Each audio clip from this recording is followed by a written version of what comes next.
자, 다음 자료에 대한 설명으로 옳은 것은 뭐 이렇게 나와 있는데, 뭐 보면 이제 전형적인 양적 연구에 대한 문제죠. 이렇게 지문이 좀 길고 지문에 대한 어떤 분석이 필요한 그런 문제입니다. 지문이 기니까 여러분 또 보자마자 선생님 난독증이 옵니다. 뭐 이렇게 얘기들 많이 하지만 차분하게 하시면 충분히 할 수 있어요. 자, 보면 연구자 갑은 학업성 치료의 자기 통제력이 정에 영향을 미칠 것이다. 여러분 정에 영향이라면 같이 간다는 거죠. 그래서 자기 통제력이 높으면 학업성 치료도 높을 것이다. 뭐 이런 얘기예요. 그런데 이제 그럼 뭐가 독립 변수고 뭐가 종속 변수지를 확인하셔야 되죠. 그럼 학업성 치료에 자기 통제력이 정에 영향을 미칠 것이다. 그럼 자기 통제력이 학업성 치료에 영향을 미치는 거잖아요. 그럼 이 자기 통제력이 원인이 되죠. 그래서 독립 변수가 되죠. 독변. 그럼 학업성 치료는 여기에 영향을 받는 종속 변수가 됩니다. 종변. 자, 라는 가설을 검증하기 위해서 아동 90명을 대상으로 표본이 되겠죠. 연구를 했다. 그래서 갑은 아동에게 초콜릿 1개를 받고 바로 먹어도 되지만 15분 동안 먹지 않고 기다리면 1개를 더 먹을 수 있다는 조건에서 자신의 기다림 행동 정도를 예측해서 기입하게 했어요. 기다림 행동 정도 예측해서 기입하게 하였다. 그래서 이제 일종의 질문지법을 사용해서 이제 아동의 성향을 이제 측정을 한 거죠. 그래서 해당 아동의 학업 성적을 구해서 이제 통계 분석을 했어요. 이 학업 성적은 이미 있는 거니까 요건 이제 2차 자료죠.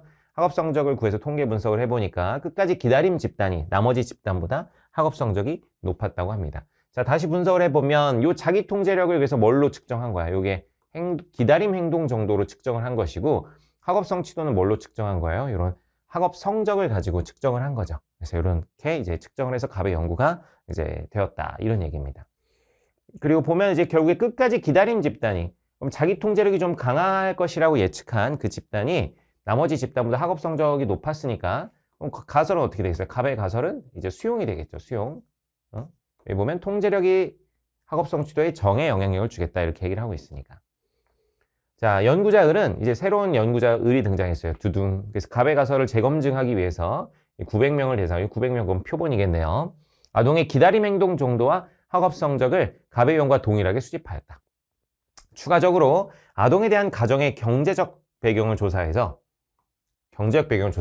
연구 대상자를 두 집단으로 구분 후 자료를 분석하였다. 갑의 가설과 자신이 추가한 가설을 모두 검증하기 위해 분석한 결과 기다림 행동 정도에 따른 학업 성적의 차이는 유의미하지 않았다.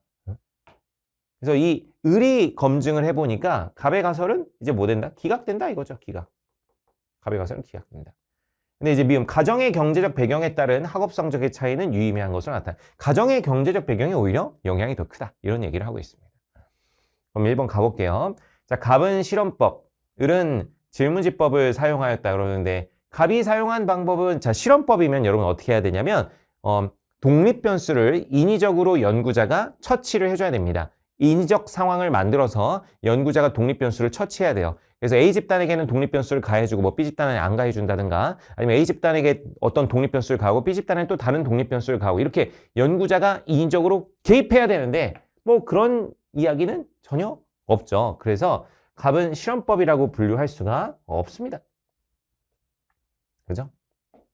자, 을은 뭐 질문지법 사용한 건 있죠. 이렇게 아까 얘기했던 기다림 행동 정도 이런 것들을 이제 아이들한테 질문지를 주고 이제 확인을 했었을 테니까. 그렇지만 갑은 실험법이라고 할 수 없으니까 이제 틀렸다라고 볼 수 있습니다. 2번 기억. 갑을의 연구에서 기억은 모두 수용되었다 그러는데 자, 요 가설 갑에게는 아까 뭐 수용됐죠? 갑에게는 수용됐으나 을에게는 아까 어떻게 됐어요? 기각됐습니다. 그래서 을의 연구에서는 수용된 것이 아닙니다. 3번 니은은 갑을 연구해서 독립변수의 조작적 정의이다 이렇게 되어 있는데 자 기다림 행동 정도는 아까 자기 통제력 요거의 조작적 정의라 그랬죠. 그래서 요거는 일단 맞습니다. 을의 연구에서도 보면은 자 을의 연구에서 갑의 가설을 재검증하는 거잖아요. 그러면 요 기억 가설을 을이 재검증한 겁니다. 그럼 당연히 자기 통제력을 독립변수로 놓은 것이고 그리고 갑의 연구와 동일하게 수집했다 그랬죠. 그러니까 당연히 자기 통제력을 이 기다림 행동 정도로 이제 측정을 했을 겁니다. 그래서 을의 연구에서도 모두 독립변수의 조작적 정의가 되겠죠. 그래서 정답은 3번이 되는 겁니다.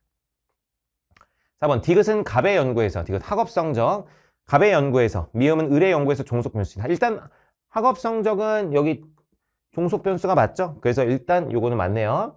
그다음 미음 보면은 가정의 경제적 배경에 따른 학업 성적의 차이는 자 가정의 경제적 배경에 따른 학업 성적의 차이니까 가정의 경제적 배경이 학업 성적에 영향을 미치는 거 아닙니까? 그래서 의뢰 연구에서 종속 변수가 아니라 독립 변수가 됩니다. 원인이 되니까요. 이거 틀렸고. 5번 리얼은 의뢰 연구에서 실험 집단과 통제 집단을 구분하기 위한 과정이다. 이러는데 자, 실험 집단과 통제 집단은 실험법에서만 등장하는 겁니다. 실험 집단과 통제 집단이 등장하는 건 이건 실험법에서 등장하는 건데 을은 실험법이 아니죠. 실험법이 되려면 어떻게 해야 된다 그랬어요? 인위적인 상황을 만들어서 변수를 연구자가 가해줘야 된다 그랬는데 을 역시 인위적인 상황을 만들어서 연구자가 변수를 가하지 않았습니다.